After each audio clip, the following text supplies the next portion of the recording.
네, 안녕하십니까. 다시 뵙게 됐습니다. 저는 첫 번째 세션의 사회를 맡게 된 국제대학원의 김성환입니다. 제1세션은 미 대선 결과와 국제 정치 질서 전망이 되겠습니다. 여러분 잘 아시다시피 지난 11월 3일에 미국 대통령 선거가 있었고, 공식적으로 종료가 됐다고 얘기할 수는 없겠습니다만은 사실상 바이든 행정부의 출범을 준비하는 본격적인 단계에 접어들었다, 이렇게 말씀드릴 수 있을 것 같습니다. 바이든 당선자 자신이 스스로를 liberal internationalist, 자유주의적 국제주의자라고 밝히고 있는데요. 바이든 행정부가 출범을 하게 되면은 이른바 자유주의적 국제 질서의 회복에 방점이 찍히게 될 것 같습니다.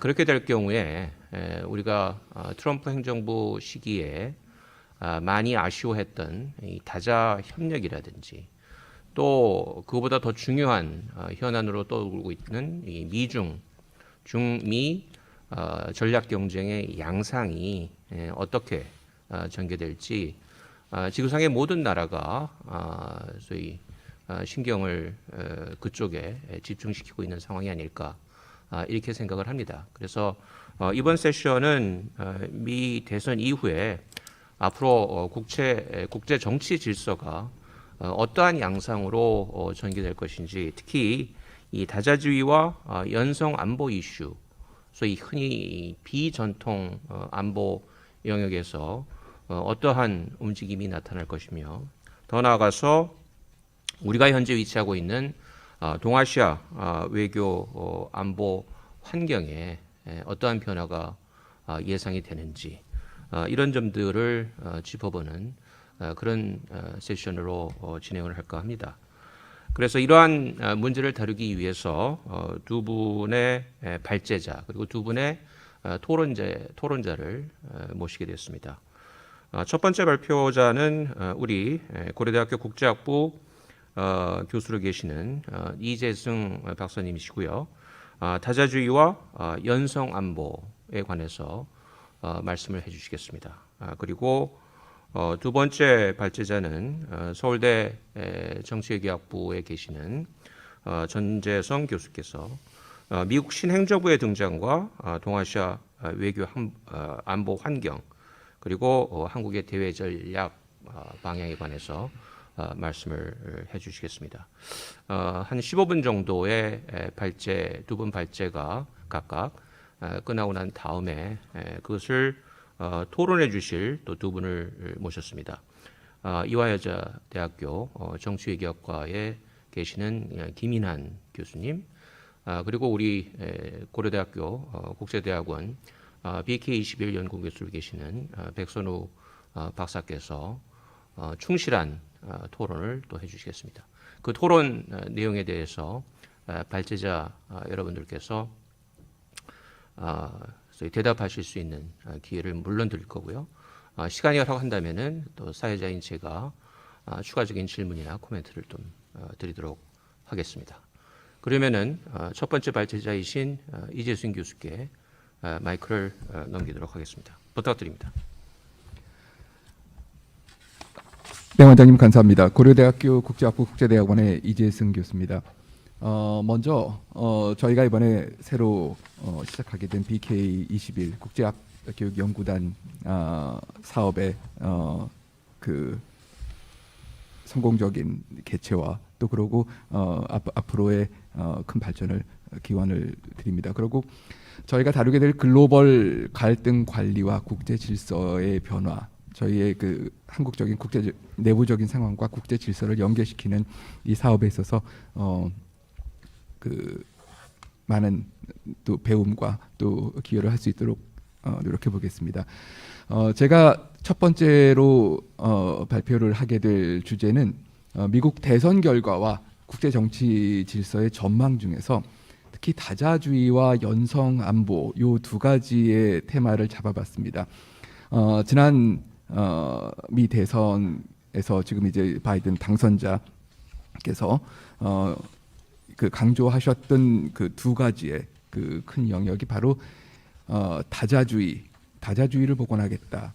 그리고 뭐 기후 변화를 위시한 여러 그 이 글로벌 이슈에 대한 그런 그 미국의 관심과 기여를 강화를 하겠다라고 그 방점이 찍힌 바가 있습니다. 저는 이 부분을 물론 그 대선 과정 그리고 앞으로의 그 여러 전망들이 나오고 있지만 그걸 한번 고찰을 하면서 뒤에 가서는 결국 우리 한국에 그 던져주는 그런 어떤 그 도전 요인 과제가 무엇이 있을지를 한번 살펴보도록 하겠습니다.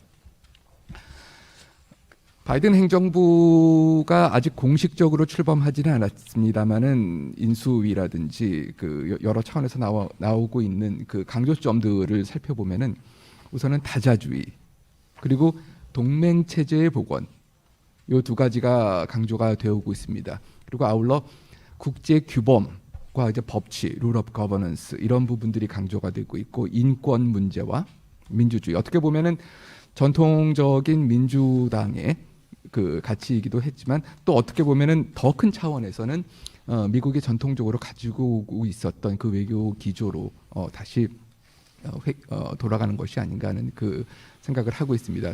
또 마찬가지로 기후 변화, 그 파리 협정을 비롯한 기후 변화 문제 그리고 지금 이 시점이 미국 대선이라는 전환기도 되지만 동시에 그 저희가 예상치 않았던 코로나 그 코비드-19 코로나 바이러스로 인한 팬데믹 상황에서 그 이제 2021년 앞으로 향후 시간은 여기서 어떻게 좀 벗어날 수 있는 우리가 뭐 백신이라든지 치료제라든지 여러 가지 대응을 통해서 이 다음 단계로 만약에 이행을 해 나가게 될 경우에 어떠한 외교 정책과 또 어떠한 국제 정치 질서를 예견해 볼 수 있는가 이런 차원에서 제가 5개의 강조점을 찾아봤습니다.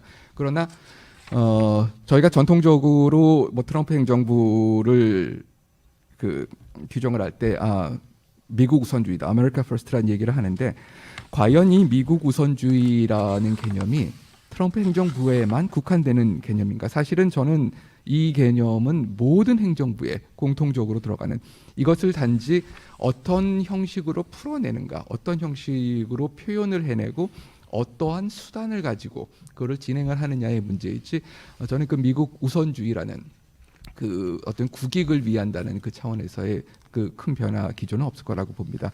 그 대신 저희가 그 예상할 수 있는 것은 우선은 상당히 많은 부분이 대화 위주의 외교적인 접근, 뭐 이란 문제라든지 여러 가지 국제 현안에 대해서 일단은 외교적으로 접근하겠다, 대화를 중심으로 그 많은 소통을 하겠다라는 그런 그 기조가 나오고 있습니다.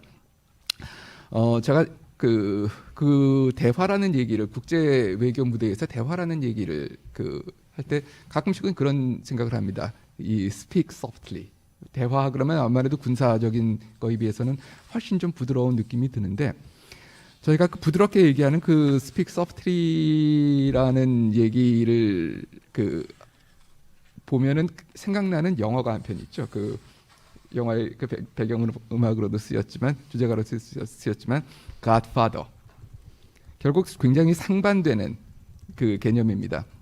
어떤 대부가 가지는 어떤 빅 파워가 가지는 그런 그 이미지와 그리고 굉장히 그 낭만적으로 들렸던 그 스픽 소프트리 이 대화라는 것이 자 그렇다면은 우리가 이 대화에 기반한 외교가 미국이 얼마나 그러면은 힘과 제도라는 그 두 가지를 놓고 봤었을 때 과연 어느 쪽에 방점이 찍힐 것인지에 대해서는 저희가 현실적인 그런 접근을 할 필요도 있겠습니다. 마찬가지로 연성 안보라든지 연성 권력에 대한 관심이 높아질 것으로 예상을 하고 있습니다. 물론 그렇다고 해서 그 이제까지 주요 이 핵심을 이루고 있었던 그런 어떤 경성 안보 큰 차원에서의 군사 안보 문제가 뒤로 후퇴를 하는 것은 아니다라고 생각하고 있습니다.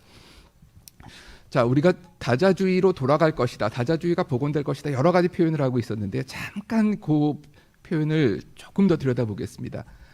과연 그 바이든 행정부가 강조하는 다자주의는 무엇을 얘기하는 것인가? 다자주의로 회귀를 할 것인가? 이 얘기는 트럼프 대통령이 취임하기 전에 4년 전에 오바마 체제로 들어갈 것인가? 아니면은 부활을 시킬 것인가? 부활은 이미 이제 죽었다가 다시 깨어나는 게 되겠죠. 아니면은 복원을 할 것인가? 많이 망가졌던 것을 복원할 것인가? 아니면은 그 재설정을 할 것인가? 물론 그 다 겹치는 상호 겹치는 그 개념이기는 하지만 단순한 회귀보다는 저희가 복원과 재설정에 좀 더 강조점을 주면서 고찰해야 되지 않을까 싶습니다. 그렇기 때문에 우리는 다자주의가 복원될 것이다, 다자주의가 재설정될 것이다, 부활할 것이다라고 얘기를 하면서 동시에 다자주의에 무엇이 변화할 것인가, 다자주의를 강조하는 레토릭, 수사가 변할 것인가, 아니면 그 내용상에서 변화가 있을 것인가, 아니면 그거를 그 추진해 나갈 수단, 이 방법이 바뀔 것인가를 그 생각해 볼 필요가 있겠습니다. 그리고 무엇을 위한 다자주의인가? 일단은 미국의 국가 이익이 여전히 중심이 될 것이다. 하지만 마찬가지 그 전임 행정부에 비해서는 평판이라든지 연성 권력, 이념 부분이 많이 강조될 것이라고 볼 수는 있습니다. 그렇다면은 자, 다자주의를 우리가 부활시킨다, 복원시킨다, 재설정한다 그랬을 때 그럼 다자주의는 왜 위기를 만나고 후퇴했는가? 단순히 트럼프 대통령이 그 미국 우선주의, 굉장히 힘을 중심으로 한 그 전략으로 갔기 때문에 다자주의가 이런 그 위기에 그 처했다고 보기에는 이미 4년 전서부터 상당 부분의 비효율성이라든지 정당성에 관계된 자체적인 위기도 존재를 하고 있었고요. 그 거기에 이제 트럼프 행정부의 가장 그 많은 힘이 투사되는 미국 행정부의 그 영향이 상당히 인위적인 이 두 가지가 합쳐져 있었는데 그렇기 때문에 자유주의 국제 질서라는 것이 언제나 있어 왔고 언제나 있어야 한다라는 그런 당위성보다는 이제는 약간의 선택적인 상황이 됐을 것이라고 생각을 합니다. 그렇기 때문에 바이든 행정부가 복원을 시키려는 것은 이 질서 자체를 복원하기 위해서 노력을 한다는 측면도 있겠지만 그런 어떤 맹목적인 다자주의보다는 주요 의제에 최적화된 형태의 동맹을 복원시킨다는 얘기는 단수 그 자유주의적인 그 개념만은 아닐 수도 있습니다. 그리고 유사한 입장을 가지는 like-minded country들을 통한 하나의 팀워크를 새로 형성을 할 것이 아닌가. 그렇기 때문에 그것이 동시에 주요 상대국, 뭐 중국이 될 수도 있겠고 러시아가 될 수도 있겠고요.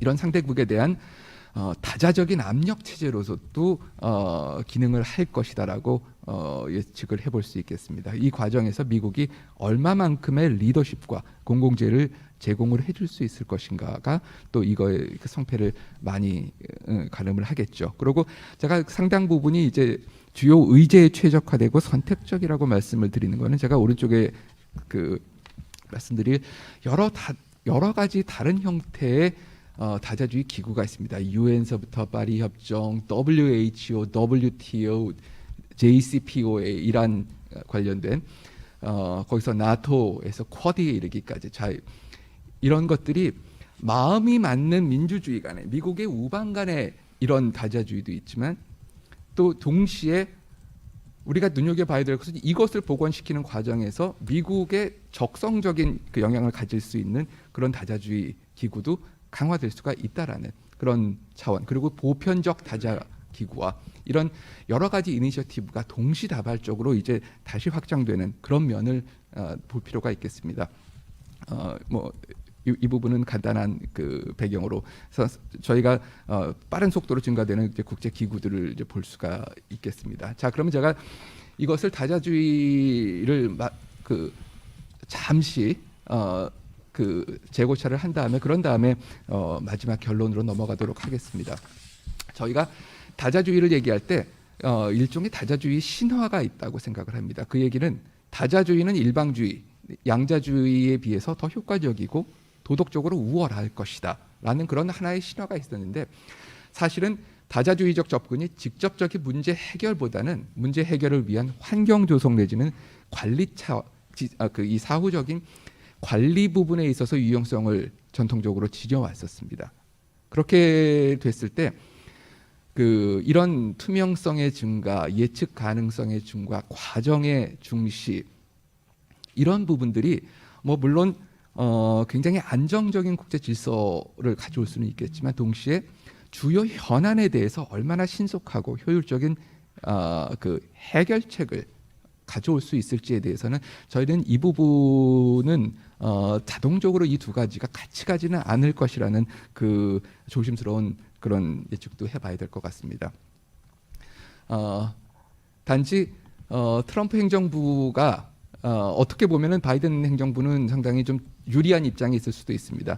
트럼프 행정부가 많이 어떻게 보면은 망가뜨려 놓은 붕괴됐던 다자주의를 복원하느라고 이 비용은 발생하겠지만 상대적으로 도덕적 우월성과 또 어젠다의 아주 손쉬운 확보, 가시도가 만들어질 수 있지 않을까. 그렇기 때문에 이것을 순서대로 우선순위를 줘가면서 선택적으로 복원하면서 회귀하고 재설정을 할 수 있는 그 가능성이 될 것이라고 보여집니다. 자, 다자주의와 연성 안보는 앞으로 활성화가 될 것이라고 생각을 합니다. 그렇다면은 국제 질서는 더 평화로워질 것인가?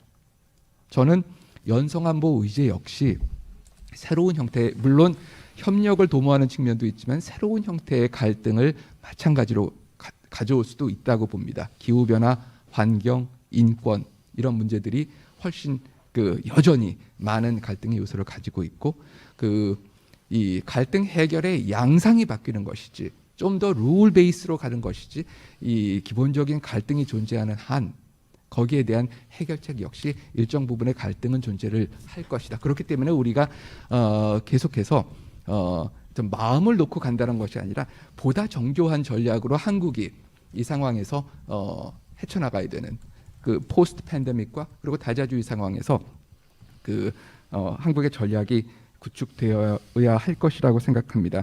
저희가 글로컬 갈등 관리와 국제 질서를 논의를 하고 있습니다. 그렇기 때문에 결국은 이런 다자주의적인 국제 질서가 우리가 한국이 당면하고 있는 여러 과제들, 통상 문제도 있고 특히 이 방역이라든지 팬데믹 문제 앞으로 와야 될 이 문제들이 이제 양자적인 차원이 아니라 다자적인 차원에서 상당 부분 진행이 될 수 있고 이 다자주의를 저희가 최대한 활용하기 위해서는 저는 두 가지의 큰 과제가 있다고 생각을 합니다. 접근 방식이 있고 그것으로 제 얘기의 결론을 짓고자 합니다. 첫 번째는 전문성입니다.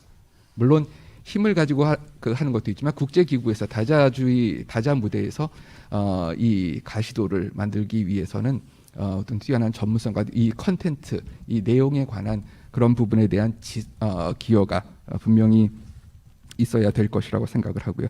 두 번째로는 이거를 지속적으로 참여하는 이 지속성이 다자 역량을 상당 부분 절대적으로 강화할 것이라고 생각합니다. 다자주의에서의 경쟁력이라는 것은 이벤트 하나 내지는 어떤 원샷으로 해서 어떤 가시도를 받는 것보다도 장기간의 지속적인 기여와 또 지속적인 활동을 통한 국제사회에서의 어떤 크레딧, 신뢰, 자, 이 부분이 형성이 돼야 우리가 한국이 이 미중 갈등이라든지 이 큰 강대국 간의 이 판에서 벗어날 수 있는 제로섬 게임을 벗어날 수 있는 플랫폼으로서의 다자주의를 활용할 수 있는 그런 계기가 될 수 있지 않을까 이 말씀 드리면서 제 발표를 마치도록 하겠습니다. 감사합니다. 네, 이재승 교수님 대단히 감사합니다. 굉장히 날카로운 발표를 해주셨다고 생각을 합니다. 이 맹목적인 다자주의로의 복귀는 아닐 것이다. 그리고 또 이 복구에도 상당한 비용이 따를 것이다. 그리고 또 한국의 입장에서 요즘에 중견국으로서의 비전통적 안보 문제에 있어서 기여 역할을 강조를 하고 있는데 결국 이 다자주의의 외교적 성과를 위해서는 전문성과 지속성, 이 전문성은 쉽게 얘기하면 곧 실력이 되겠죠. 실력을 갖추지 않은 상태에서 다자 외교에 뭔가 가시적인 성과를 기대하는 것은 대단히 힘들다라는 그런 취지의 좋은 말씀을 해주셨습니다. 그러면 두 번째 발제자이신 서울대학교 전재성 교수님께 마이크를 넘기도록 하겠습니다. 네, 감사합니다. 먼저 이런 좋은 자리에 초대해 주셔서 감사드리고요. 우리 고려대 BK 국제학연구단의 성공과 많은 성과를 기원하는 마음입니다. 제가 오늘 발표를 통해서 말씀드릴 주제는 이번에 미국 신행정부가 등장하게 되고요. 그리고 나서 이 동아시아 안보 지형의 전체적인 변화, 그리고 한국의 대응 전략에 대해서 우리가 생각해 봐야 될 바를 말씀드리도록 하겠습니다. 이제 50일이 채 남지 않았는데요. 미국의 신행정부가 아마 등장하게 될 것입니다. 바이든 정부가 등장하게 되면 굉장히 많은 것이 달라질 것이라고 우리가 기대를 하고 있고요. 지금도 많은 세미나들이 열려서 앞으로 바이든 정부의 외교안보 정책에 대한 예측과 분석을 진행하고 있습니다. 이번 선거의 특징을 여러 각도로 분석할 수 있지만 간단하게만 말씀드리자면 바이든 대통령이 승리하긴 했지만 트럼프 대통령도 패배한 것은 아니다. 왜냐하면 지난 2016년 선거보다 트럼프 대통령도 1,000만 표 정도를 더 득표를 했고요. 또 두 후보의 차이가 550만 표 정도로 집계가 되고 있고, 더군다나 상원의 경우는 1월에 조지아주 상원의원 선거가 마무리가 돼야 되겠지만 잘해도 민주당이 상원에서 동수를 이루는 데에 그치기 때문에 앞으로 미국의 바이든 정부가 외교 정책을 해나갈 때 의회의 견제도 굉장히 많을 것으로 예상이 됩니다. 또 미국 정치가 아주 극단적으로 양극화되어 있다는 것이 확인되었기 때문에 그게 외교 정책에 주는 함의는 바이든 대통령이 초기에 특히 이제 2년 후에 있을 중간 선거 전에 일정한 성과를 거두지 못하면 또는 내세운 정책에서 실패를 하게 된다면 그것을 만회할 수 있는 공간은 굉장히 적을 것이다. 지금 50일밖에 남지 않았지만 공화당과 트럼프 정부는 또 굉장히 많은 외교 정책을 벌이고 있습니다. 중동에서의 외교 정책이라든지 이것은 4년 후를 내다보고 지금 바이든 정부가 하려고 하는 정책들에 대한 대안을 벌써 마련하고 있기 때문에 아마도 앞으로 4년간의 미국의 외교 정책은 굉장히 다양한 형태의 내부 갈등과 경쟁을 보일 것으로 그렇게 생각됩니다. 그리고 바이든 정부가 등장하자마자 이제 한다고 약속했던 많은 것들, 앞에서도 이 교수님께서 말씀하셨습니다마는 다자주의의 복원, 파리 기후 협약에 재가입하고 또 세계 보건 기구에도 재가입한다고 공약을 하고 있고요. 그 밖에도 이란 핵 협상을 다시 복원시키는 등 오바마 정부 때 추구해왔던 많은 정책들을 다시 되돌리려고 하고 있는데 그것이 대부분 군사적인 강압 수단보다는 다자나 외교적인 수단을 사용하는 것으로 되어 있습니다. 그 성과를 거두지 못하면 좀 더 강경한 공화당의 입장에서는 그런 민주당의 접근법에 대해서 상당한 문제 제기를 아마 하게 될 것이고요. 따라서 초기에 어떤 정책 결정들을 해서 어떤 성과를 보일 것인가가 굉장히 중요한 관심사가 되겠다라는 생각이 듭니다. 오바마 정부의 이어를 이어받아서 지금 바이든 정부가 내세우고 있는 전체적인 국가 전략의 기치는 영어로는 이제 Build Back Better라고 하는 다시 재건을 한다는 입장입니다. 그것은 핵심적으로 이제 미국의 국력이 굉장히 약화됐기 때문에 국력 회복 전략 그리고 트럼프 정부 때 상당히 약화된 세계 리더십을 회복한다는 전략입니다. 궁극적으로는 트럼프 정부가 내세웠던 Make America Great Again과 크게 다르지는 않습니다. 이미 탈냉전 30년을 거치면서 미국이 굉장히 강한 국가로 남을 거라고 다 예상을 했지만 사실 세계 유일의 국가로 30년을 지낸 이후에 지금 미국의 초상화는 세계에서 가장 많은 팬데믹에 피해를 받는 굉장히 약한 국가로 됐습니다. 그만큼 미국이 짊어졌어야 됐던 책임도 많았고 국내적으로도 개입 피로감이랄까 그런 지구적 관여에 대한 반대가 이미 상당 수준에 올라 있기 때문에 과연 바이든 정부가 기존의 세계의 문제에 대해서 관여와 개입을 해가면서도 미국의 국력을 회복할 수 있을지 하는 것이 굉장히 중요한 문제가 될 것으로 보입니다. 그런 면에서 팬데믹으로 약화된 미국의 국력을 다시 강화시키고요.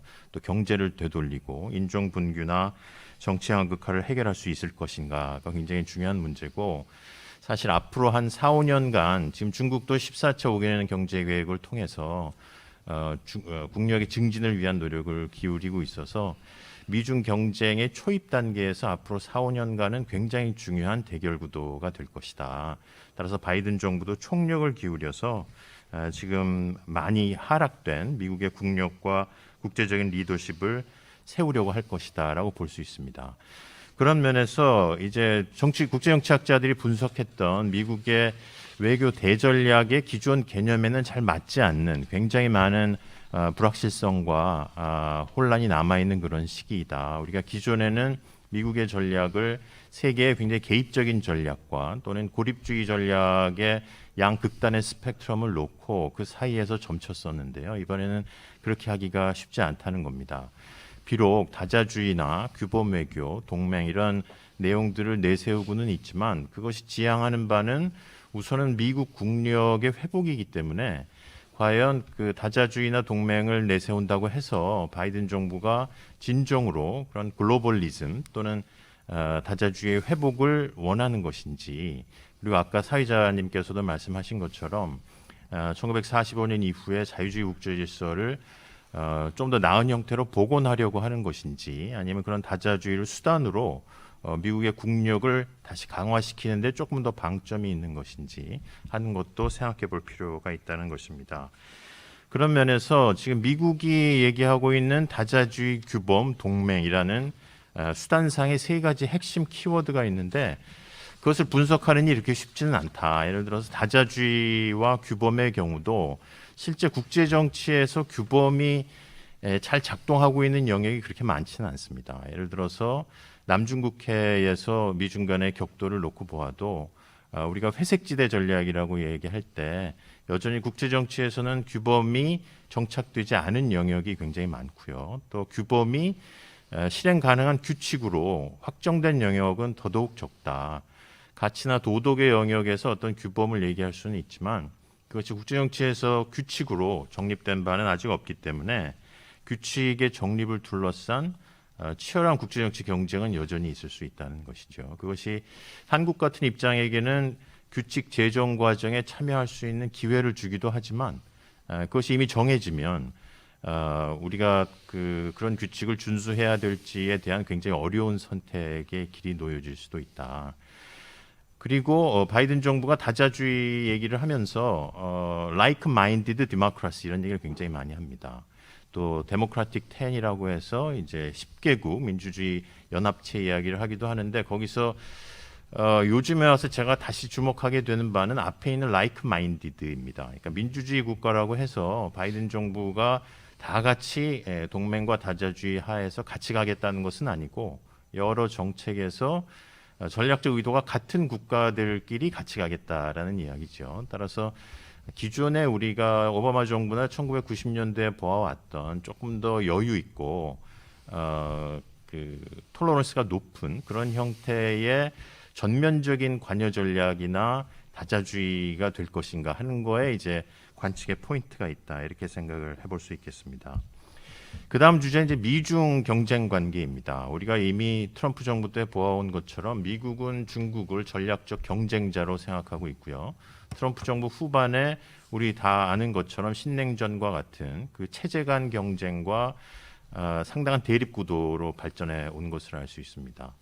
바이든 정부는 그 전에 이제 2013년에 오바마 정부가 시진핑 주석과 함께 신형 대국 관계라는 협력 전략을 내세운 바도 있고, 또 이번에 이제 국무장관 지명자인 그 안토니 블링컨이나 또는 백악관 국가안보보좌관 지명자인 제이크 설리반 등 이런 인물들은 상당히 많은 기고문이나 견해를 통해서 대중 전략에 대한 이야기를 많이 해왔었습니다.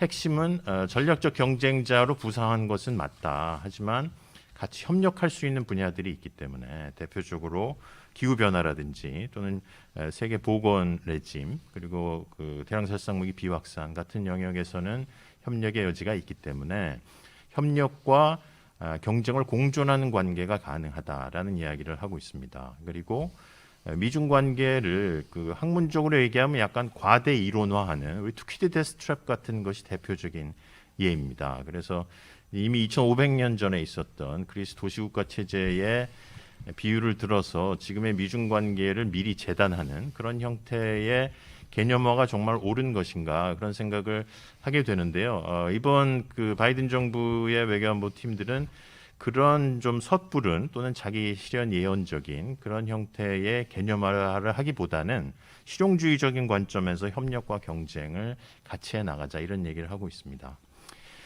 근데 눈여겨볼 점은 그런 관계의 궁극적인 도달점이 무엇인가에 대해서는 별로 이야기를 하고 있지 않다는 겁니다. 그것을 이제 학문적인 용어로 얘기하면 인게이지먼트라고 할 수 있는데요. 그동안에 미국이 40-50년간 중국에 대해서 추구했던 정책은 관여 전략 또는 인게이지먼트 전략이라고 할 수 있습니다. 그것은 긴밀한 협력을 통해서 구조적으로 중국을 변화시키고 또 중국이 자유주의 국제 질서의 일원으로 발전할 수 있을 것이라는 희망에 기초한 것인데 그런 희망을 바이든 정부가 계속 가지고 있는 것인지 아니면 사안별로 단중기적인 협력만에 희망을 걸고 있는 것인지는 명확치 않다.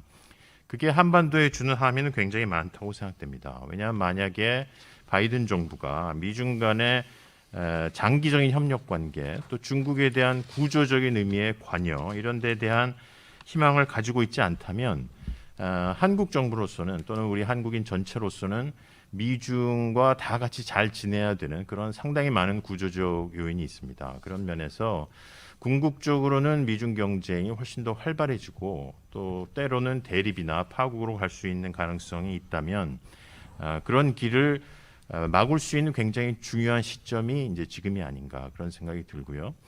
또 중국이 만약에 미국을 앞선다면 이미 그 국내 총생산은 2028년경 뭐 어떤 통계들에 의하면 팬데믹으로 더 당겨지긴 했습니다만 그리고 4차 산업혁명의 많은 기술적 요인들이 게임 체인저가 될 것이다 이런 논의들을 하고 있습니다. 그런 굉장히 중요한 그 패권 경쟁의 요소들이 앞에 놓여 있는 시점에서 미중이 서로 같이 갈 수 있다는 그 목적에 대한 합의를 거두는 것이 매우 중요하다는 것이죠.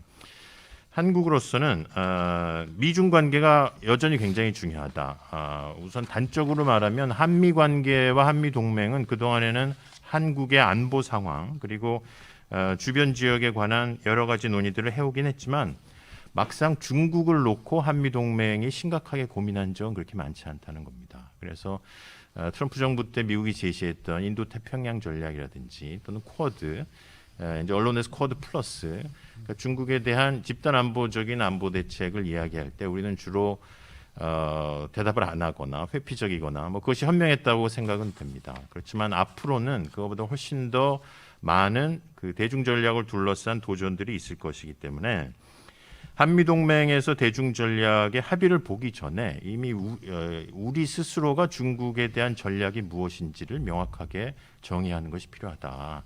지금 한중 간에 긴급한 현안이 많은 것은 아니지만 장기적으로 한국이 중국과 어떤 관계를 이어가려고 하는지 특히 세계 질서나 지역 질서 차원에서 중국이 기존에 한국이 굉장히 많은 공헌을 해온 자유주의 국제 질서에 어떤 입장을 가지고 있는지에 대한 우리의 입장을 정하는 것이 굉장히 중요하다는 것입니다. 그렇게 되면 저는 궁극적으로는 미국과 한국이 동아시아 지역 질서나 대중 전략에서 가치나 규범에서는 일치하는 부분이 굉장히 많다고 생각을 하고요.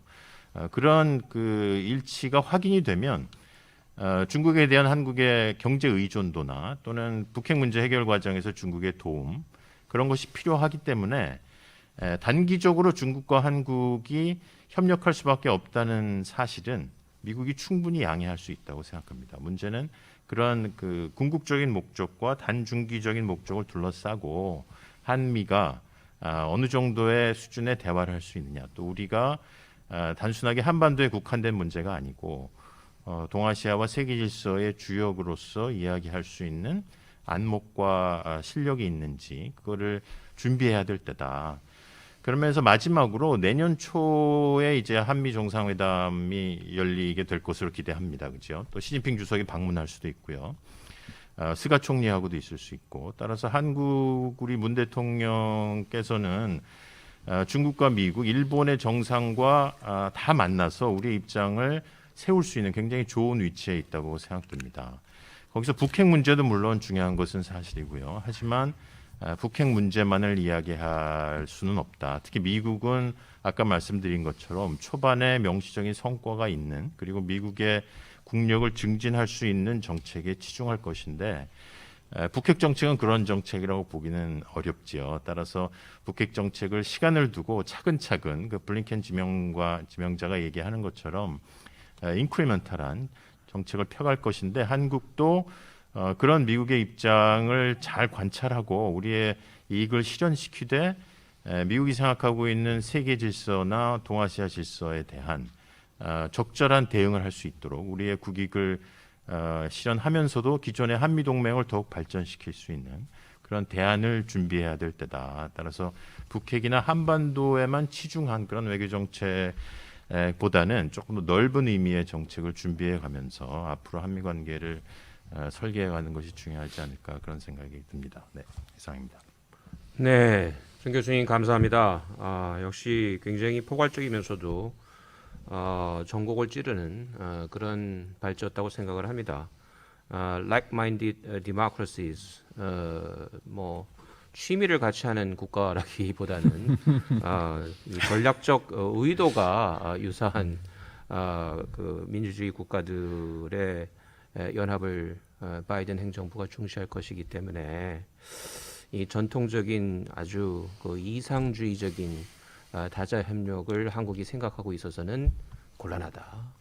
또 한미 동맹이 소위 한반도에 지금까지 머물러 있었는데 앞으로 제기될 도전은 과연 이 중국 변수를 동맹이 어떻게 대처할 것인지에 대한 새로운 숙제가 떨어지고 있다.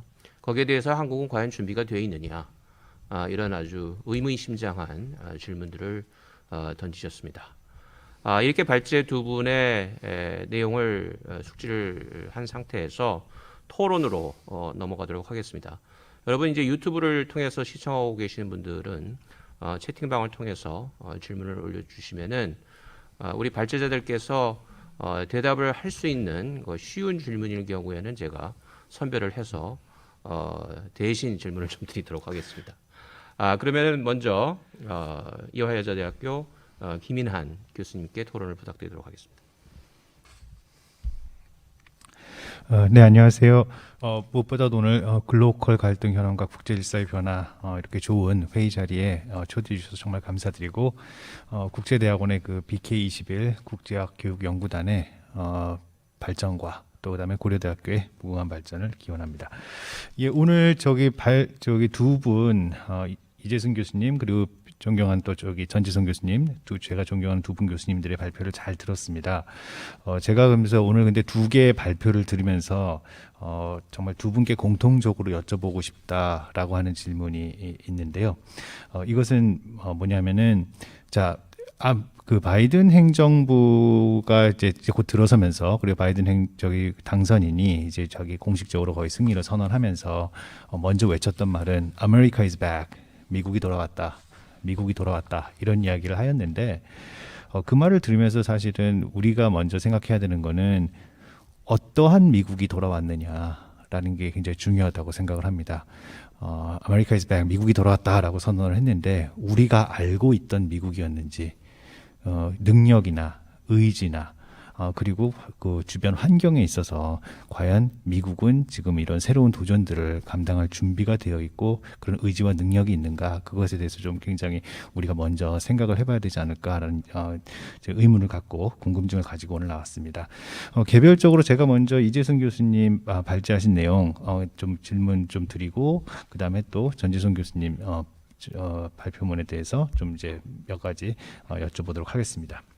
자, 이재성 교수님 그래서 발표문에서 발제해서 나왔던 주제는 바이든의 당선 equals, 바이든의 당선은 다자주의의 회복 혹은 자유주의적 국제 질서의 회복인가라고 하는 이제 그런 큰 주제에서 생각했다고 생각을 합니다.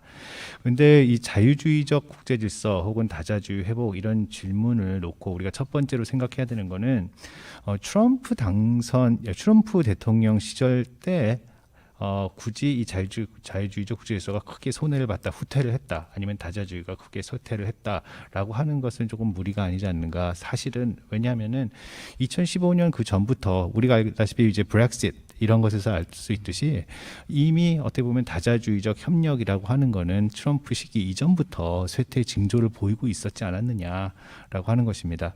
그리고 또 이 문제를 자유주의적 국제 질서라고 하는 것을 국제기구 다자주의에서 좀 더 넓혀가지고 민주주의 혹은 경제적 상호 의존 그 문제까지 확대돼서 보면은 사실상 자유주의적 국제 질서의 여러 문제들은 이미 그 전부터 많은 약점들을 노출하고 있었기 때문입니다. 자, 그렇다면 또 우리가 하나 이제 궁금한 게 올해 2020년 이제 이 코로나 바이러스 코비드 19 팬데믹이 전 세계에 큰 영향을 미치고 있었을 때 이 다자주의적 협력 혹은 좀 더 넓게 봐서 국제기구 얘네들은 도대체 무엇을 하고 있었는가라고 우리가 사실은 좀 질문을 던져보고 싶어요. 저기 국제기구적 협력, 뭐 이제 전체적인 뭐 국가들이 서로의 이기심을 내려놓고 다 같이 큰 틀에서 큰 목적을 가지고 공동의 목적을 가지고 협력하자 이런 이야기는 뭐 그 각 국제기구들의 사무총장이나 대표자들이 많은 이야기를 했지만 지난 한 9개월을 돌아보면은 그러니까 우리 서로 협력해야 돼요라고 하는 그런 선언적 어떻게 보면 규범적 그런 말들을 제외하고는 도대체 어디서 국제기구는 무엇을 하고 있었는가 거기에 대해서 우리가 굉장히 궁금증을 갖지 않을 수가 없습니다.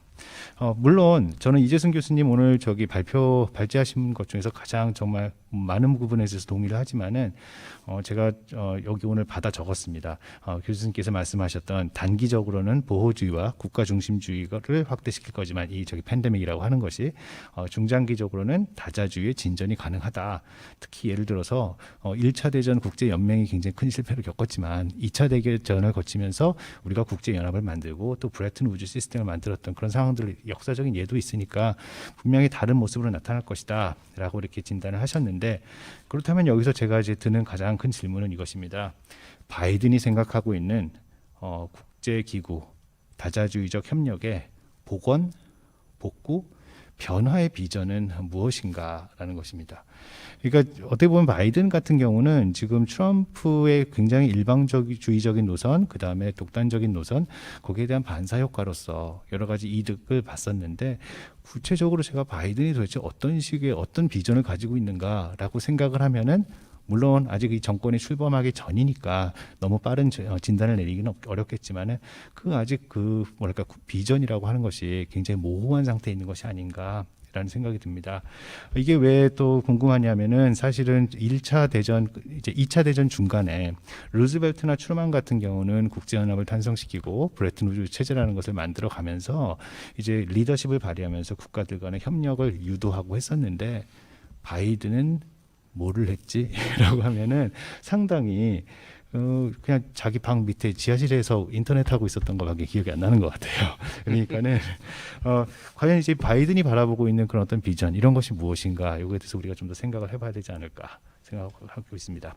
그 다음에 또 하나 우리가 다자주의 관련해서는 그리고 자유주의적 국제주의에 대해서 우리가 좀 생각해봐야 되는 거는 이 자유주의적 국제주의가 가지는 어떤 근본적 한계점을 어떻게 극복하느냐라고 하는 것도 굉장히 큰 문제라고 생각을 합니다. 저기 누구죠 미어샤이머나 이런 사람들 벌써 이런 이야기를 많이 했는데 우리가 바이든의 그 이야기를 들으면서 바이든이 자기가 자유주의적 국제주의자다라고 얘기를 했지만은 사실은 이 사람이 여기서 한 말 저기서 한 말들을 다 종합해 보면은 굉장히 모순되고 충돌되는 이야기들이 많이 있거든요. 뭐 예를 들어서 이런 겁니다. 자기는 자유주의적 국제주의자라고 하는데 그럼 이 사람의 경제적 상호 의존이 더 확산되고 이런 것을 원하느냐? 뭐 그런 것 같기도 하지만 또 그렇지 않은 것 같아요. 왜냐하면 이런 말을 합니다. 바이든조차도 뭐라 그러냐면은 나는 저기 세계 무역을 지지를 하는데 미국 노동자들의 이익 수호가 제일 중요해. 그건 알고 있어. 이렇게 말을 하면은 트럼프가 말하는 아메리칸 퍼스트랑 도대체 뭐가 다르지? 라고 하는 궁금증을 우리가 또 가질 수밖에 없는 거거든요. 그 다음에 또 이제 주권의 문제. 사실은 지금 팬데믹이라고 하는 특수한 상황이기도 하지만 그 전부터 계속 나왔던 어떤 주권의 그 어떤 뭐랄까 resilience 그 자기네들만의 어떤 회복력들 그러니까 어떤 국제 기구들의 협력 통해서 이루어지고 있는 결정들에 대해서 개별 국가들의 이것은 주권의 문제야라고 하면서 반작용을 나타내고 있는 하는 모습들 이런 것들이 과연 우리가 팬데믹을 지났다고 해서 과연 좀 더 악화될까? 아니면 더 어떤 나은 모습으로 나타날까? 이것에 대해서는 우리가 또 좀 지켜봐야 될 것 같고요. 그 다음에 또 하나는 이제 마지막으로 자유주의적 국제주의가 가지는 어떻게 보면 다자주의적 협력에서도 굉장히 중요한 요소라고 생각할 수 있는 공통된 정치적 가치의 문제, 예를 들어서 민주주의의 문제도 우리가 생각을 해야 된다고 생각을 합니다. 민주주의의 쇠락, 지금 뭐 꼭 굳이 미국에서 나타나는 어떤 트럼피즘 뭐 이런 것뿐이 아니고 뭐 전 세계적으로 보이고 있는 어떤 민주주의 실학, 특히 뭐 동유럽의 문제라든지, 그 다음에 또 더욱이 지금 코비드 19으로 인한 어떤 팬데믹 속에서 개인의 자유나 선택보다는 어떤 국가, 정부가 방역이라는 이름으로 어떤 자의적인 권력을 행사하고 있는 그런 모습들, 이런 것을 통해서 저기 보면은 과연 자유주의적 국제 질서가, 아니면 또 그것에 기초한 다자주의적 협력이라고 하는 게 정말 어떤 모습으로 나타날까, 이것에 대해서는 우리가 깊이 정말 또 고민을 가지고 한번 지켜봐야 할 그런 부분이라고 생각을 합니다. 근데 제가 시간을 지금 많이 썼는데 제가 전재성 교수님 거는 네, 어떻게 한 2분 만에. 2분 만에 알겠습니다. 네. 예, 그러면 저는 이제 한 가지만 두 가지만 말씀드리겠습니다. 여쭤보겠습니다. 질문을 드리겠습니다. 전 한반도 문제, 물론 이제 백선우 박사께서 좀 더 얘기를 많이 하실 거라고 생각을 하는데, 한반도 문제에 있어서 저는 이제 전재성 박사님 같은 경우는 어떤 생각하고 계신지 여쭤보고 싶어요. 바이든 행정부가 등장한다고 하니까 많은 사람들이 이런 얘기를 합니다. 전략적 인내 2.0인가? 아니면은 뭔가 다를 것인가? 사실은 이게 이제 되게 재미있는 이야기인데, 에피소드인데, 오바마 대통령이 2009년에 이제 취임을 했을 때 북한 문제, 핵 문제 얘기하면서 뭐 브리핑을 받으면서 이런 말을 했다잖아요. 그런데 북핵 구도화가 언제쯤 된다고? 뭐 2010년, 15년쯤 될 것 같습니다. 그랬더니 2010 훨씬 더 뒤에 2016년, 18년쯤 될 것 같습니다. 그러면은 그거 내 임기 아니네. 그러면서 그냥 상관없네 하면서 이렇게 생각을 했다는 거 아니에요? 문제는 이제 바이든이 그 당시 부통령이었던 사람이 이제 지금은 대통령이 됐습니다. 그렇다면 이게 전략적 인내 2.0이라고 하는 것을 갈 수 있을지. 물론 바이든 같은 경우는 립데이 어그리먼트, 그것을 통해서 북한이 그때 한번 배신을 당했으니까 북한에 대해서 이제 신뢰할 수 없는 상대다라고 하는 분명한 인식이 있는 것 같긴 한데, 그렇다고 해서 또 전략적 인내 2.0이라고 하는 것으로 갈 수 있을까? 그러기에는 너무 시간과 그런 여러 가지 여건이 허락하지 않지 않는가라고 하는 생각을 좀 해봤고요. 거기에 대해서 교수님 의견을 좀 듣고 싶고, 두 번째로는 이제 오늘 잠깐 말씀하셨는데 어떻게 보면 바이든 같은 경우 급하게 다뤄야 되는 강대국 간 문제는 미중 갈등도 있지만 사실은 군축 문제, 이것도 굉장히 크거든요. INF-3나 아니면은 지금 미국과 러시아 간에 있었던 그런 전략 핵 무기 같은 경우, 그거를 특히 이제 트럼프 같은 경우는 이제 중국도 끌어들여야 된다, 이런 입장을 가지고 있었는데, 이제 바이든 같은 경우는 이제 어떤 이제 행정부는 어떤 방향으로 나가게 될지, 거기에 대한 어떤 예상이나 이런 것이 있으시면은 또 한번 말씀해 주시면 감사하겠습니다. 네, 김연한 교수님 날카로운 질문 답변 또 기대하도록 하겠습니다. 그러면은 마지막으로 백선우 교수께 토론 부탁드리도록 하겠습니다. 네, 안녕하십니까. 저 BK21 국제학 교육연구단 소속 백선우라고 합니다. 네, 오늘 이재승 교수님, 전재성 교수님 두 분 발표 잘 들었습니다. 김인환 교수님 토론 감사합니다. 저는 오늘 그 두 분 교수님 발표 중에서 바이든 신행정부의 외교 정책이 향후 한국의 외교 안보 상황에 미치는 영향이 무엇인지에 대해서 초점을 맞추어서 말씀드리고자 합니다. 제가 처음으로 말씀드릴 부분은 미중 갈등과 한국의 대중국 정책에 관한 부분입니다. 바이든 행정부가 이제 트럼프 행정부에서 추구해왔던 기존의 양자적인 압박 방식에서 벗어나서 동맹국의 지지를 바탕으로 중국을 견제할 것이라고 하셨던 이재승 교수님, 전재성 교수님 두 분 교수님 말씀에 동의합니다. 이러한 상황은 그동안 미국과 중국 사이에서 전략적 모호성을 추구해왔던 한국에게는 달갑지 않은 소식일 수 있을 거라고 생각이 드는데요. 그 이유는 바이든 행정부가 동맹국인 한국에게 중국 견제에 동참해 줄 것을 조금 더 적극적으로 요구할 수 있기 때문일 것입니다. 물론 우리가 이전에 트럼프 행정부 시대 때 화웨이 사태 같은 거에서 목격했듯이 중국을 견제하는 데 있어서 동맹국들의 참여를 요청해 왔던 것은 이제 그렇게 새로운 일은 아닙니다. 그럼에도 불구하고 이제 이 부분을 말씀드리는 이유는 이제 트럼프 행정부에서 동맹국들에게 참여를 요청했던 방식과 바이든 행정부에서 요청하는 방식에는 좀 분명한 차이가 있을 것이라고 생각하기 때문입니다. 트럼프 행정부에서는 이제 미국이 자국의 이익을 추구하기 위해서 굉장히 일방적으로 동맹국들을 동원했던 측면이 강했다고 생각합니다. 따라서 이제 미국의 이익과 동맹국들의 이익이 일치하지 않는 상황이 굉장히 여러 번 연출되었는데요. 이제 우리나라가 화웨이 사태에서 어떻게 대응했는지만 살펴보아도 이러한 사실을 확인할 수 있을 것이라고 생각합니다. 따라서 향후 이제 바이든 행정부에서는 동맹국과 함께 중국을 견제하는 기조는 그대로 유지를 하되 어떻게 동맹국의 참여를 이끌어낼 것인가 하는 문제에 대해서는 좀 다른 선택을 할 것으로 보이고, 여기서 다른 선택이라고 하는 것은 그 중국 견제에 대해서 동맹국들 간의 어떤 합의를 도출하는 그러한 방식이지 않을까. 이것에 대해서 이제 이재승 교수님께서는 다자적 압력 레짐이라는 용어로 표현을 하셨고, 전재선 교수님께서는 이제 다자주의 규범을 통한 견제라고 말씀을 하셨습니다. 이런 다자적인 압력 레짐, 규범을 통한 견제 같은 것들의 이점이라고 한다면 미국의 국익과 동맹국들의 국익이 어떻게 적정한 수준에서 이제 합의를 이룰 수 있다는 점일 것입니다. 이 합의 자체를 이루는 것도 중요하지만 합의를 거치는 과정을 통해서 중국을 우리가 왜 견제해야 하는가, 그리고 중국 견제를 통해서 우리가 어떤 이익을 얻을 수 있는가, 이런 부분에 대해서 일정한 컨센서스가 그 다자주의 규범에 참여하는 국가들 사이에서 형성될 수 있는 점이 굉장히 중요하다라고 생각이 되는데요.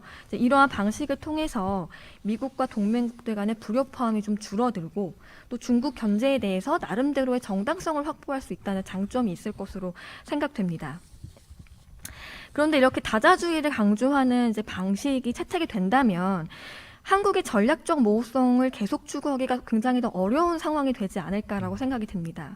이제 우리가 그동안 미국과 이제 중국 견제를 하는 데 있어서 이제 간혹 불협화음을 보이기도 하고 엇박자가 나기도 했지만, 이러한 상황들이 이제 한미동맹 자체의 큰 위기로까지 발전하지 않은 이유는 저는 이제 개인적으로 이제 일방적으로 이제 자국의 이익에 참여하라는 그런 트럼프 행정부의 방식이 옳지 않다라는 인식이 이제 동맹국이나 국제사회뿐 아니라 이제 미국 내부에도 존재했기 때문이라고 생각이 드는데요.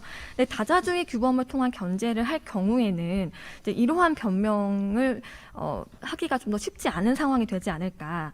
미국뿐 아니라 미국의 동맹국들의 국익까지도 함께 고려해서 적정한 수준의 대응 전략을 만들고 기조를 만들겠다는 의미이기 때문에 만약에 다자주의 규범 체제에서도 한국이 여전히 어떤 전략적 모호성의 전략을 추구를 한다면, 그러면 단순히 이제 미국 하나의 국가하고만 엇박자를 내는 것이 아니라 그 규범에 참여를 하고 있는 여러 국가와 우리가 엇박자를 내는 그러한 모양새로 비추어질 수 있기 때문에 제 개인적인 생각으로는 이제 한국이 이제 미국과 중국 사이에서 어떤 전략적 모호성을 취하는 전략을 빨리 벗어나서 오히려 적극적으로 다자주의 규범에 참여해서 그 안에서 자국의 이익을 최대한 많이 반영할 수 있도록 하는 방법이 더 바람직하다라고 생각이 드는데, 이 부분에 대한 두 분 교수님들의 말씀 일단 듣고 싶습니다.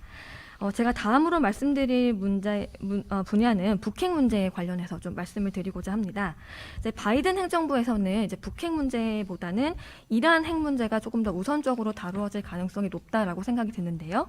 이제 북한과는 새로운 협상을 시작해야 하지만 이제 이란의 경우에는 복귀할 그러한 합의가 아직 남아 있기 때문에, 또 바이든 후보 본인도 후보 시절부터 이제 대통령 당선이 되면 이란 핵 합의에 이제 복귀를 하겠다라고 여러 번 표명을 한 바 있습니다.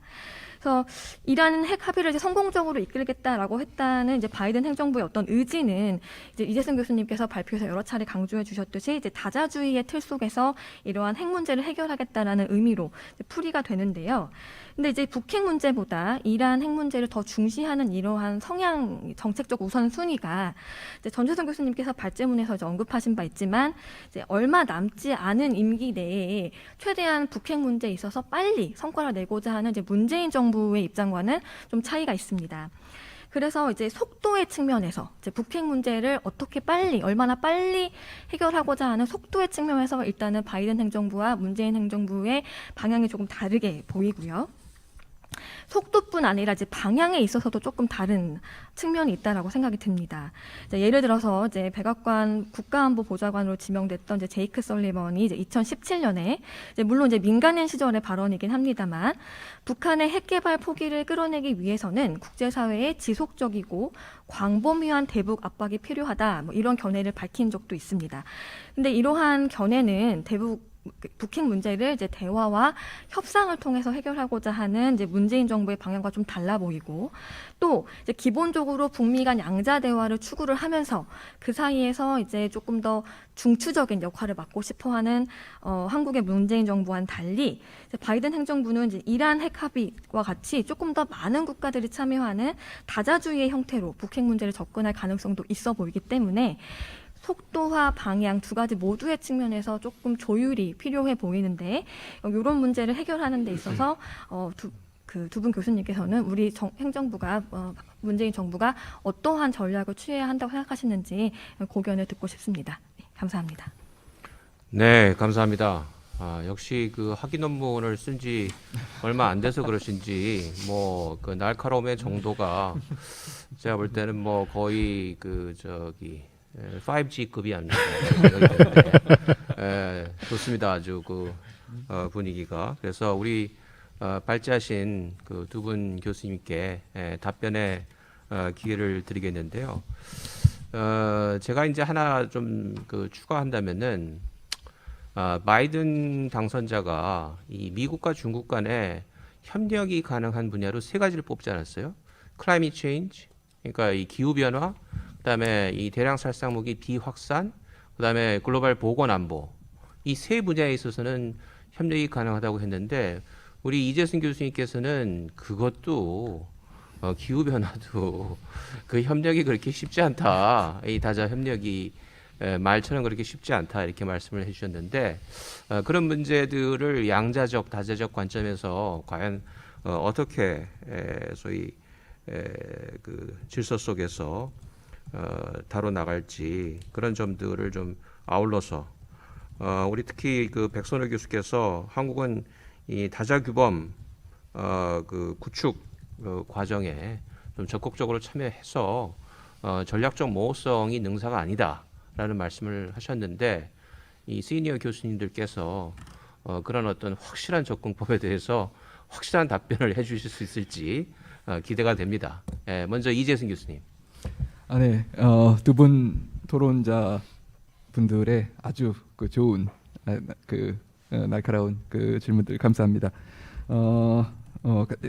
최대한 간단히 말씀을 드릴까 합니다. 자유주의 다자 질서가 지금 뭐 이미 트럼프 행정부 들어오기 전에 16년의 상황으로 들어갔었을 때 이미 브렉시트 조짐이 보였었고 여러 가지로 흔들리지 않았었는가 놓고 보면은 뭐 WTO도 이미 그 시기에 많은 이미 기력을 상실해 있었고 뭐 유엔에 대한 얘기는 뭐 그 이전서부터 나왔습니다.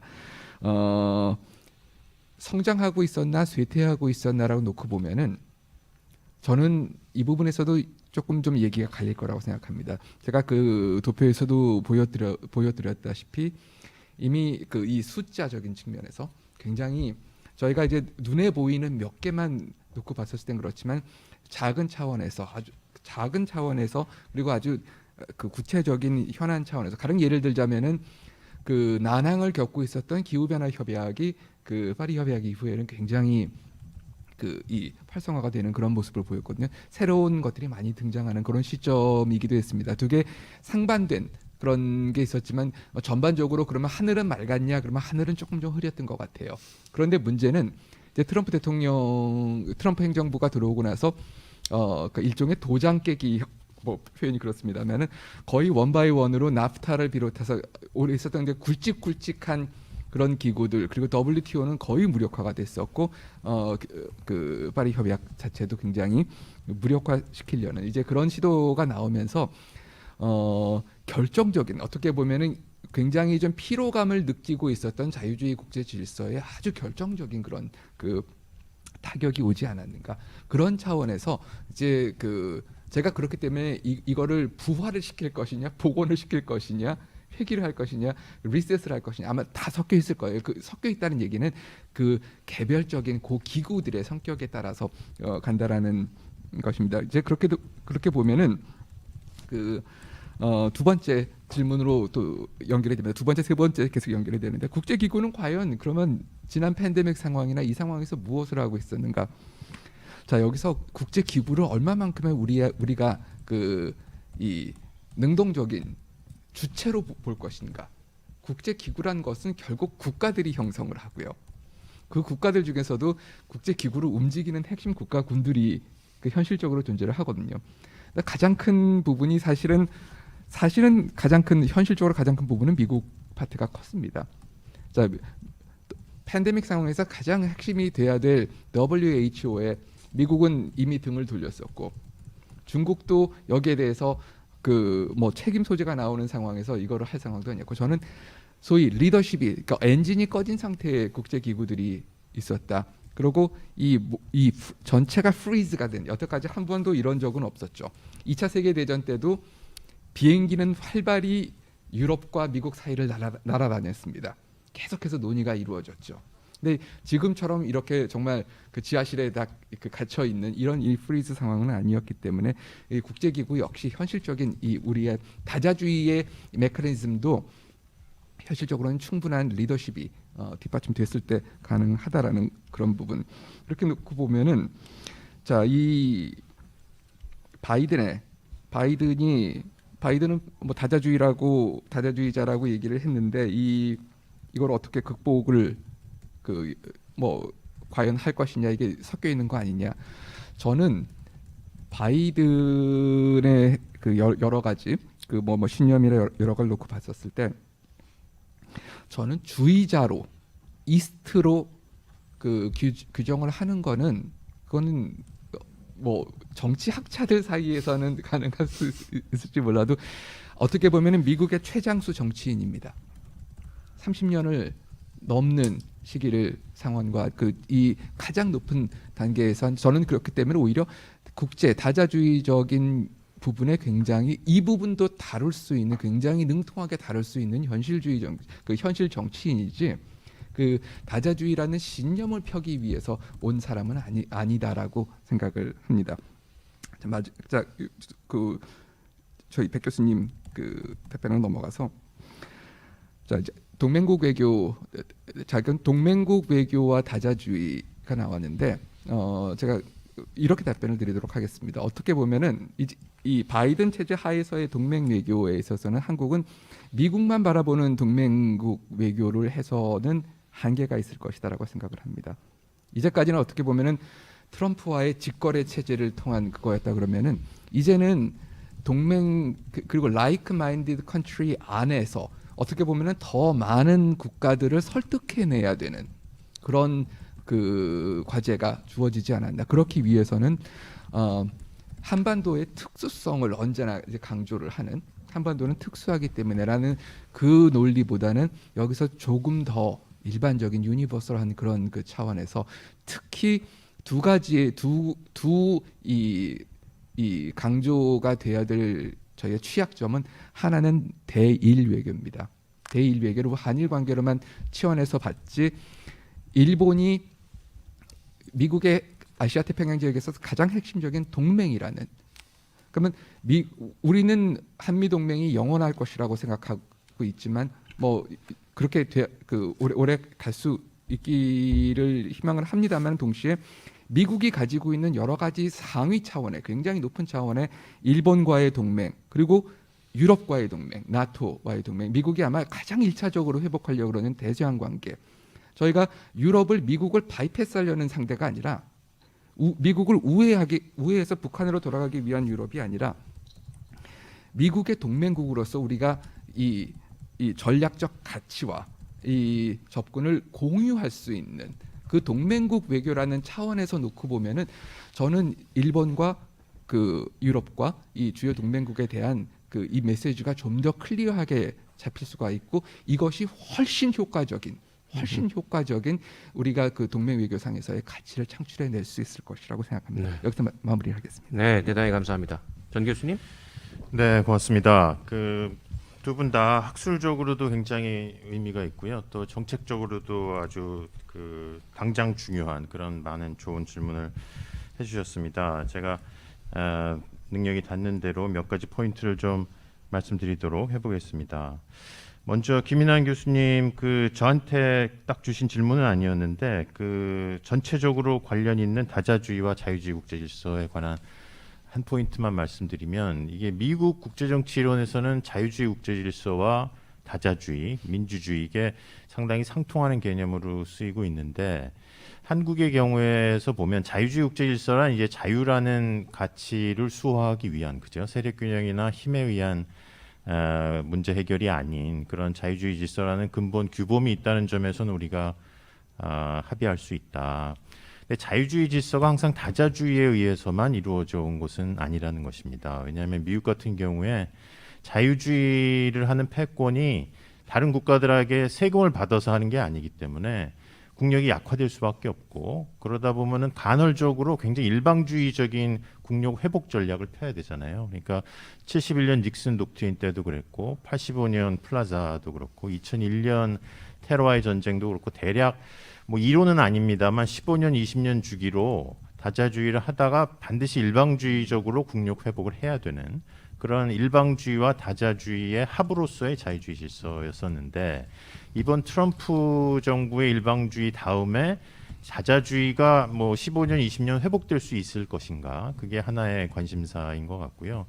다자주의 규범이 민주주의적으로 만들어지는 것은 아니다. 거기엔 아주 심한 파워 폴리틱스가 있기 때문에 다자주의 규범을 선도하고 그게 꼭 담론 싸움뿐만 아니고 권력 싸움에서 이기는 측이 다자주의를 장악하는 것이기 때문에 뭐 민주적인 절차를 거치더라도 국가들의 권력 크기 특히 전문 지식에서의 그 실력차가 굉장히 중요하다는 거죠. 앞으로 다가올 뭐 5G라든지 환경 문제, 비확산도 마찬가지로 더군다나 새로운 기술의 뭐 드론이나 AI와 같은 새로운 규제 레짐에서는 전문 지식이 굉장히 중요한데 그럴 때 국력차는 다자주의를 아무래도 평평하지 않게 만드는 것일 거다. 따라서 한국 경우는 다자주의 질서에 들어가면서 자유주의 질서에는 합치를 하되 어떻게 이제 힘을 키워서 이걸 이루어 나갈 것이냐 하는 문제인 것 같고요. 아까 관련해서 또 그런 자유주의 질서가 가능했던 것은 강력한 패권의 힘이 뒷받침됐기 때문에 그러니까 경제적 상호 의존이나 지구적 공급망 같은 것이 그런 힘의 질서 위에 임베디드 되어 있었기 때문에 가능한 거라 우리로서는 자유주의와 현실주의가 대립적인 것 같지만 사실은 현실주의 환경 위에 자유주의가 가능한 것이다라는 생각을 갖고 양쪽을 어떻게 다 관리할 것인지 그게 굉장히 중요한 문제인 것 같습니다. 강대국 정치도 굉장히 중요한 말씀인데요. 북한 조금 이따 말씀드리고 트럼프 정부를 이제 바이든 정부가 비판하는 것은 중국을 막기 위해서 동맹을 강화해야 되는데 동맹이 약화됐고 러시아의 영향력을 약화하기 위해서 나토를 강화했어야 되는데 나토를 약화시켰다. 뭐 그런 취지의 내용이잖아요. 따라서 궁극적으로는 권위주의나 특히 이제 러시아와 같이 팽창주의 세력을 관리하고 오바마식으로 하면 리셋을 하고 싶은데 그거는 궁극적인 목적이고 그 전에 먼저 우리 편을 강화하는 전략을 추구하겠다라는 얘기를 먼저 하는 것 같아요. 그래서 나토를 강화하되 그 유럽 국가들하고 협력을 유지해 가면서 공동의 러시아 정책을 취할 수 있는 그 기반을 먼저 만들겠다라는 것인데 그게 성공해야 이제 그 다음 단계인 중국과 러시아에 대한 전략 목적이 가능할 것이다. 그런 생각이 들고요.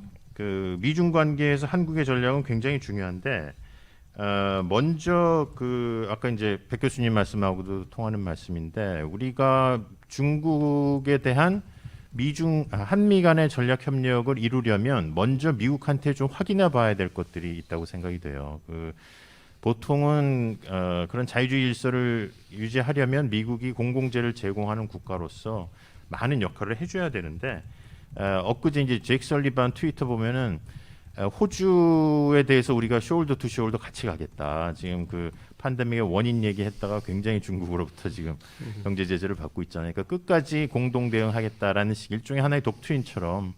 그러니까 만약에 자유주의 질서를 수호하기 위해서 like-minded democracy에 들어갔는데 중국이 경제 보복을 해올 때는 미국이 손 놓고 있겠다 이러면은 결국 안 되는 거니까요. 따라서 이 대중 전략을 하기 위한 그 정책의 패키지가 필요한데 트럼프는 그거를 꼼꼼히 챙기지는 못했다. 오히려 동맹을 압박하면서 대중 전선 동참을 요구해 왔는데 바이든 정부는 그런 문제는 알고 있다고 생각됩니다. 그런 면에서 이제 한국의 선택도 조금 더 합리적일 수 있는 부분이 있고 저는 전략적인 의미에서는 선명성을 가져야 되고 전술적으로는 모호할 수 있다고 생각해요. 아까 말씀처럼 그런 동아시아 질서의 전략 방향에 대해서는 규범과 가치에 우리 입장을 반드시 가져야 되고 우리 이번 정부도 민주주의를 굉장히 강조하는 정부이기 때문에요. 인권이나 민주주의와 같은 가치 부분에서는 선명할 수 있는데 그런 뭐 남중국해 문제라든지 그건 전략적인 문제는 사실 아니다. 물론 전략적 중요성이 있는 뭐 수송로나 그런 문제이지만 미국과도 협의 가능하고 또 중국하고도 공동 부분이 있는 문제라는 생각이 좀 들고요. 마지막으로 북핵 부분은 전략적 인내는 가능하긴 하다고 봅니다. 이게 북핵 능력이 굉장히 향상돼 있지만 만약에 미국이 협상을 안 하고 아주 철저한 MD나 디터런스 중심으로 가겠다. 그리고 만약에 공격해 오면은 이제 바이 퍼니시먼트로 보복 핵 공격으로 디터런스를 걸면 북한이 미국 본토를 위협할 수는 없기 때문에 전략적으로 인내해 가면서 뭐 별다른 그 어젠다 개발을 안 하고도 갈 수는 있는 부분이죠. 그러면 한미 동맹은 약화될 거고 싱가포르 합의는 다 사실 무시하게 되는 그런 결과를 가져오게는 되지만 불가능한 옵션은 아니다. 우리로서는 그게 좋지 않기 때문에 미국이 조금 더 적극적으로 북핵 문제 해결에 나설 수 있도록 하는 게 중요한데 문제는 지금 바이든 정부에게도 북핵이 잘 해결돼 봐야 별로 얻는 것은 없다는 거예요. 비확산을 해결하는 정도. 그러니까 그 비건이 얘기한 것처럼 네거티브 어젠다지 파시티브 어젠다가 아니라는 거죠. 그런 면에서 이란 핵 합의는 아까 백 교수님 말씀처럼 성공하면 굉장히 많은 성과를 거두고 중동 지역 질서를 판도를 바꿀 수 있는 이슈인데 비해서 북한은 그런 지정학적 이익을 주지 못하기 때문에 따라서 그게 성공하려면 북한이 외교를 좀 잘해야 된다고 봐요. 이 지정학 구도를 읽고 싱가포르 합의의 1번 항인 북미 관계를 새롭게 재설정하려면 생존을 넘어선 뭐 예를 들어 자유주의 질서로 들어온다거나 굉장히 그 리모트하게 들리긴 하는데 북한으로서도 상당히 긴 관점에서의 지정학적인 비전을 가져야 되는데 북한이 그런 외교 실력이 있는지는 잘 모르겠고요. 그걸 한국이 좀 도와줄 필요가 있다. 그런 생각이 들고요. 그런 면에서 그 블링컨이 얘기하는 그 싱가포르 합의 전날 쓴 뉴욕 타임스 기사 보면은 이란 모델을 따라가겠다 이렇게 얘기를 하고 있어서요. 만약에 초반에 미국이 이란 핵 합의에서 성공을 거두면 그럼 이제 중국도 P5니까 그 일원이고 동결 핵 협상에 성과를 거두는 모델을 북한한테 다시 적용해 보려는 생각을 한다면 순차적으로 어느 정도는 가능하고 그게 한국이 얘기하는 포괄적 합의와 단계적 이행과도 일치되는 부분이 있기 때문에 약간씩의 어프로치의 차이는 있을 수 있어도 아주 비관적인 것은 아닌 것 같아요. 그러니까 그런 것들을 우리 정부가 몇 개 이제 주요 포인트들이 있는데 그걸 잘 넘어가면서 설계를 해야 되지 않을까 그런 생각이 듭니다. 네, 감사합니다. 역시 그 이번 세션은 굉장히 성공적이었다고 생각이 듭니다. 미 대선 이후에 국제 정치 질서의 향방을 나름대로 이제 맥을 짚었다고 볼 수가 있는데 우리 흔히 다자주의 하면은 되게 협력을 떠올리고 양자주의 하면은 되게 이제 이 경쟁이나 대결을 떠올리는 경향이 있는데 바이든의 다자주의는 다자 협력으로 곧장 가는 것이 아니라 다자적 어떤 그 압력 레짐이라든지 규범 창출을 위한 그런 방향으로 갈 개연성이 충분히 있다라는 그런 말씀들이 있으셨고요. 그 다음에 이 미중 관계가 전략 경쟁의 양상을 띠고 있는데 그 결과 한국의 어떤 이 정부 차원이나 이 전략적 차원에서 고민하시는 분들이 너무 한반도, 북한에 머물러 있을 경우에는 이 외부로부터의 어떤 도전을 극복하는 것은 물론이고 우리가 지금 당면하고 있는 한반도의 다양한 어떤 그 전통적인 안보 문제라든지 또 심지어는 한반도에 존재하는 이른바 인간 안보 문제를 해결해 나가는 데 있어서 전혀 도움을 받지 못할 수가 있다. 그런 차원에서 마지막 전 교수님이 얘기하시는 그런 어떤 이상주의를 바탕으로 한 현실주의가 아니라 현실주의를 바탕으로 한 어떤 이상적인 목표 설정 이런 것들이 굉장히 필요한 시점이 아닌가. 그리고 특히 중국 문제에 관해서 우리는 손을 놓고 있어서는 안 된다. 이걸 동맹 차원에서 가치의 차원에서 다자 규범의 차원에서 여러 각도에서 바라볼 수 있지만 전략적 모호성만으로서 중국 변수를 관리해 나가기는 점점 더 힘들어지고 있다. 그런 차원의 어떤 결론이라고 하면은 좀 어폐가 있습니다만은 대체적으로 소위 논의가 모아지지 않았나 이렇게 생각이 됩니다.